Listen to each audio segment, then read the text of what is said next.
If you've spent any time with React, then you know it's hooks all the way down.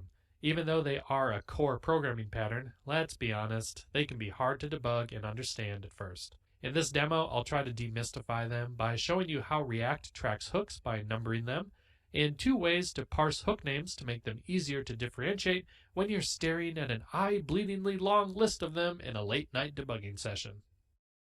Here's the cart button in our demo app. As you can see, it's got 2 hooks listed. To explain what we're seeing, let's take a look at the source code first. The first hook is useBugNet, and the second is useState. This is important. React tracks hooks in the order they are invoked, and they must be consistent across renders. This is part of the rule of hooks.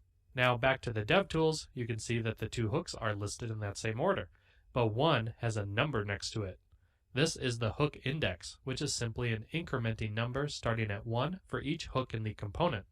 The reason React has to assign an index is because hook functions have the same names.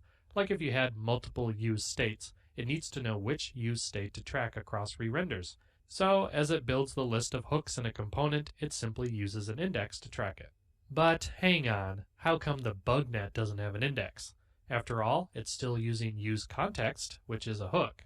If you said, because it's the first one, that's a good guess. But if I go over to the text input, which has way more hooks, you can see it's not just because of that. In fact, useContext, while being a hook, does not have any internal state that React needs to keep track of. That means it's not just any hook that gets assigned an index, it's any hook that needs to be tracked. So now you know how to correlate hooks in the DevTools with your component source code. They appear in the same order.